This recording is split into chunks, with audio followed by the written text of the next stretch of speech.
the Infirst marathon, half marathon, relay, and whatnot today. They did the marathon and was on a relay team. Finished third overall in the marathon with a time of 3:04:26, I think is what it said. Relay team was second overall. It's really hot today. It's like 79 degrees right now. 3 p.m. on the way home.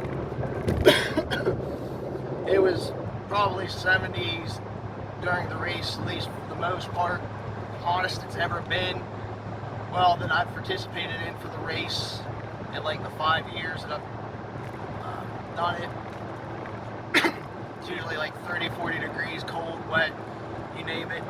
Nothing this nice, if you want to call it nice. I'd call it nice if it was in June or July when I'm used to the heat, not when I'm back used to getting cold again. I struggled a lot today. The plan going in was to go fast and try to give my relay team a nice solid lead, do whatever they could, put them ahead. I think I gave them like 6 minutes at the first exchange is what somebody said from the at the time. But I really burnt myself up in that first leg. I think my first mile was like 5.5 or 5:20. Well, 5:29, so 5.5, whatever. I was doing low sixes. The other ones, just burning myself out, redlining. My heart rate was 166 for the most part. I even hit like 167 for a little bit. I couldn't bring it down at all once I hit it with my breathing, trying to, adjust my pace, doing everything I could to try to bring it down. It just wasn't coming down. So I knew I was in the danger zone too early for a marathon. If there was a 5K, I would have been good. But being in the danger zone, I'm going to burn up so much more energy, get dehydrated quicker, get hungry, you name it. Being in the danger zone that early in the race. That's probably why I struggled so much. I actually was going to quit at the first exchange, but then I kept going because I was first overall in the marathon at the time. So I was like, all right, we're just going to ride this and see how long I can maintain it, because I had no idea what was happening behind me at the time, how close people were, what was going on. I didn't even look back at all, at least until after the first exchange. And then I didn't get past until mile 10 of the marathon. Guy passed me, the guy who won passed me then. Maybe a half mile to a mile after that. The guy who finished second passed me.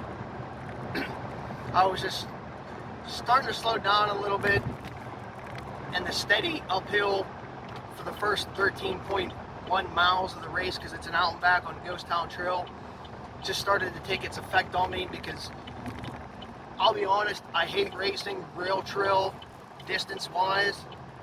It's fine for 5 to 10K, even maybe a half, but for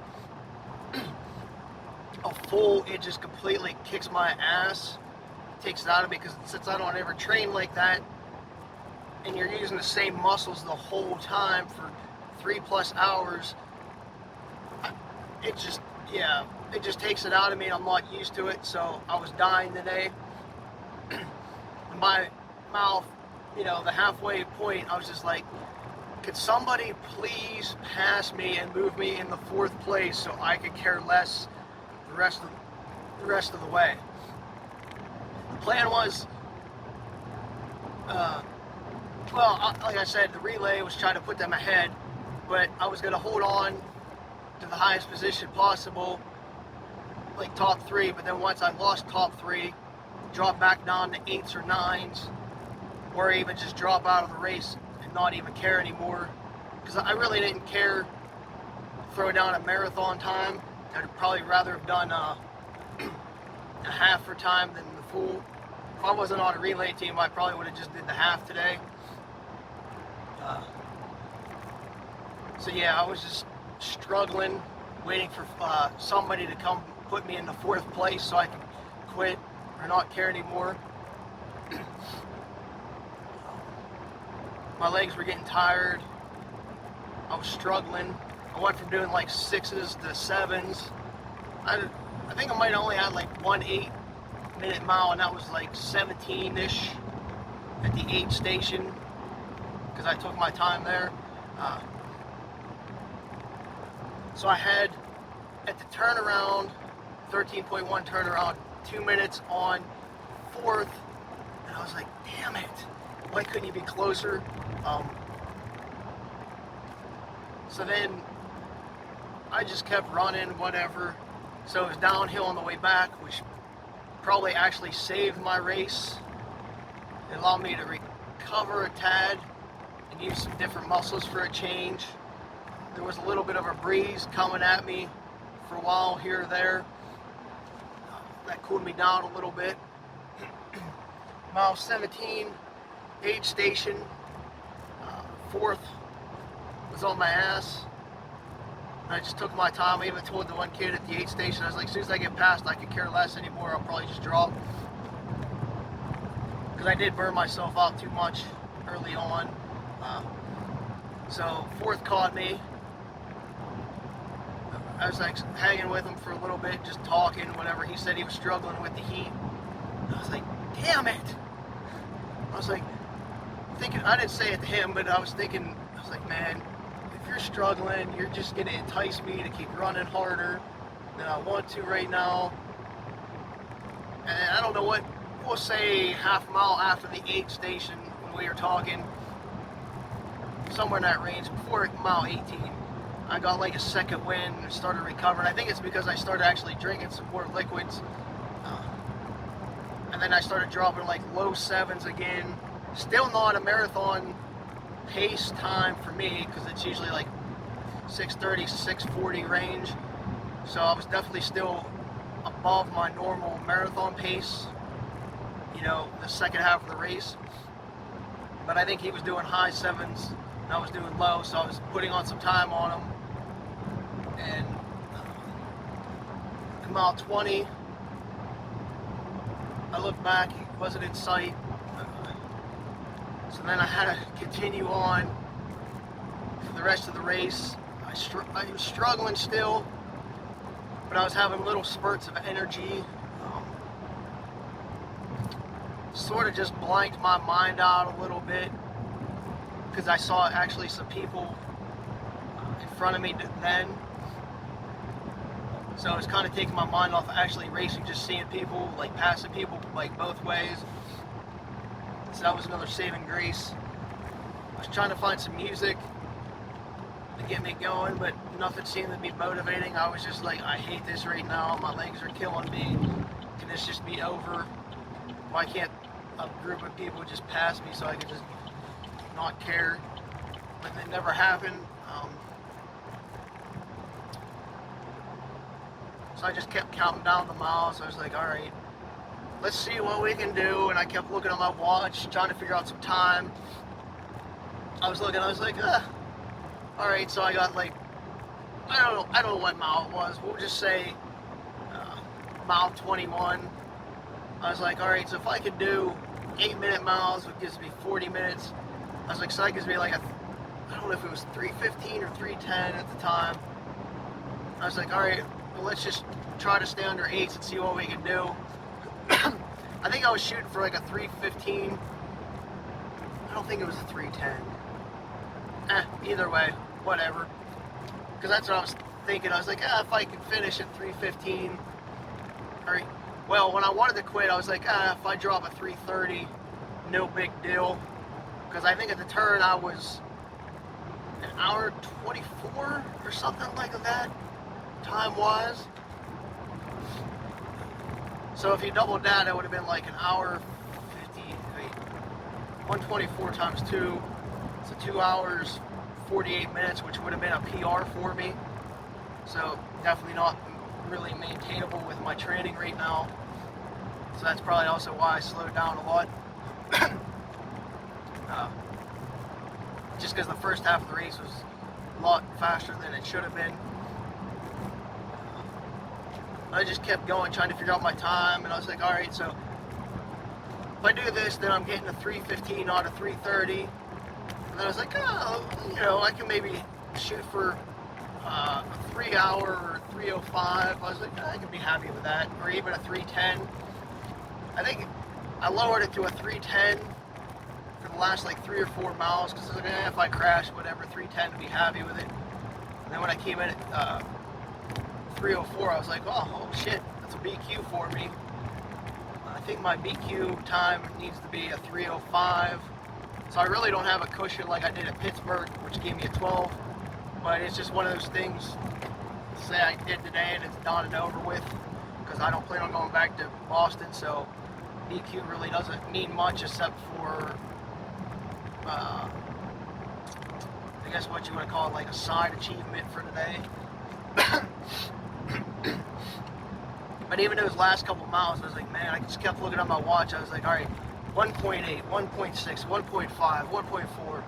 I was like, I was like, you got enough in you. I knew I had enough in me to finish, but it's just like, well, I don't want to keep doing this. But at that point, you sort of have to. And then I did look back at like a mile, and I saw this guy, which what I thought was 4th place, which actually wasn't. So then I started speeding up. I was like, shit, I was like, I'm definitely not losing this 3rd place right now with a mile left after all the effort I put in. So I started speeding up a little bit, and then I looked back again. I was like, all right, so that wasn't 4th. So then I slowed back down, and then cruised in to the finish with like, you know, 7.5s. But it was definitely too hot today. Everybody was dying in the heat. Took a lot out of everybody because nobody's used to it again. It's one of those freaky nature November, what is it? November 6 days that you really don't ever see. My legs, my calves were shot after the race. I have 2 big, like half 50-cent piece blisters on the back of my Achilles right now, where I usually get them. My feet are all good. I pumiceed them the other day, so I don't have any blisters on my foot at all, which I pumice, and I tell you, once I pumice, I don't get blisters, whereas other people do. My dad helped me today. He was like my little crewman. Since it said bring your, like, supply your own stuff, so I supplied my own stuff for most of the race. I mean, I took water and Gatorades and stuff at aid stations, but I wore my naked belt. I had my, so I got my dad, when I came in the Heshman for the relay, I took a couple sips of Fit-Aid real quick before taking off, because I know I needed some kind of little recovery then. And then I said, as I'm going out, coming through Dilltown, heading out, I want the rest of it then. And that's what I did. I drank the can to help myself recover for the last 13.1 if I actually was going to run it. And I said I wanted some ice with a cup of water when I came back through, but there was no ice in Dilltown, so he just got me 2 cups of water, splashed it on myself and drank one, because I was getting a little too, which one is it? Hyponatremic. Too much electrolytes, not enough water, so I had to balance myself out a little bit.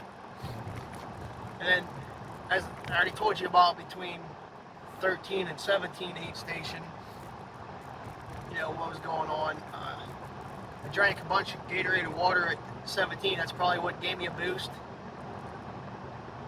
Let me recover. And then at 20 at Heshman on the way back, I called out to my dad and switched out bottles by noon, because I didn't really need all 9 ounces on the last 6 miles, but I wanted it just in case something happened. So yeah, so I switched the bottle. I yelled out, I was like, hey, bottle, give me the tightest one because, you know, with the noon in it, it makes the bottle swell a little bit more than just the water one. So I grabbed that and took off. I threw the bottle on the ground real quick. People were like, oh, you know, my dad didn't care. Like my relay team knew what was going on, but like people just didn't. Like they saw that and they thought I was being rude, but they just don't understand. I didn't have time to like play around. I was getting going. I got ice too there. I got a bag of ice. Put a couple in my hat. I was taking them, rubbing them all over my body because my body was so salty. My shorts were salty. My calf sleeves were drenched in salt, and it just immediately opened up my pores again and let me breathe. That's probably what really helped me. Even at Dilltown, splashing that water opened up my pores a little bit to let me breathe and get things done. Because I was just, you know, not breathing properly. Well, I was breathing properly, but the body and the pores weren't.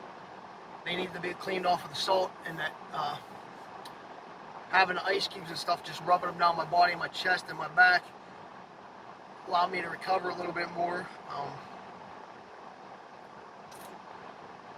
And I just got to the finish, and yeah, somehow I managed to take my shoes off, and even though my calves were dead, still was able to change pretty much right away. And then as soon as I went to the bathroom, my calves felt a lot better, so I don't know what was that. They must have just flushed the system a little bit. Stuck around for a couple hours, talked to people, watched people finish. Drank a bunch of chocolate milk, which I don't care what anybody says. Chocolate milk is a good hydration drink for after races with the protein and the calcium and whatnot. So screw you people that say it doesn't work. It does. And I drank another feild. Didn't really eat anything yet since, oh shit, it's like 3:15 now. So I didn't eat since 20 after 7. I just had a sugar cookie, thing and a half of chocolate milk, and that's about it for like calories so far. So I'm gonna go home and eat some Burger King here in a second. Other than that, it was a good day. I mean, the race itself went alright. I don't think there was any issues with the aid stations or anything like that. It was just a struggle fest, us runners, just because of the heat and stuff like that. But I guess we're getting used to that race being weather-wise crappy. But there was a ton of people spectating today. Came to watch family, probably because it was so nice. I guess that's about it. I know my endorphin 3s were hurting around 14 to about 18. Felt like the carbon plate was just pushing on my midsole a lot. Again, these are like the defective ones that I'm just trying to ruin before I actually get another pair. So I don't know if that was an issue, because I know it really hurt. And like when that dude was passing me and I was talking to him, like I kept trying to, I was grabbing the bottom of the shoe and moving a little bit, trying to take pressure off of where it was hurting to somewhere else, because it just felt like the carbon plate was, or whatever, was just hurting like the midsole a little bit.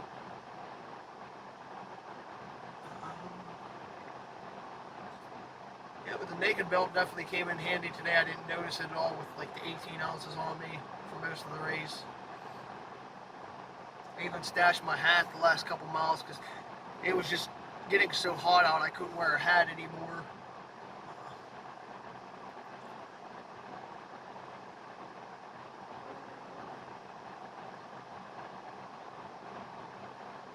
Yeah, I think we're good. So yeah, between the aid stations, my dad being there and actually taking water, which I usually don't, well, water and hydration with me, I think really made a difference today. Again, I usually don't take hydration with me for like a marathon. I rely on the aid stations, but they're like 2 to 3 miles apart, and I saw it was going to be hot, so I was like, there's no way you could risk it. Plus, if you're not really going for a specific time going in, then you might as well take it just to see, because if you're out there for 3.5, 4 hours, you're going to need it. So that was definitely a smart move. But it was nice not to have to wear a shirt today for a marathon. Like I said, it's usually cold, so being able to like run naked today was awesome. Whatever. Guess that's it. I did a lot better than what I was. Well, I guess I did about what I expected. I guess if you would have asked me going in what I could have thrown down, I probably would have said 3, but I would have been happy with 3:15, 3:30. So whatever, 3:04 I think is what I said I got. It's good enough for me, since it was good enough for third. Didn't really want to push to try to get anything lower, break sub 3. Obviously I faded at the halfway point. So, alright, that's it. Enough bullshitting.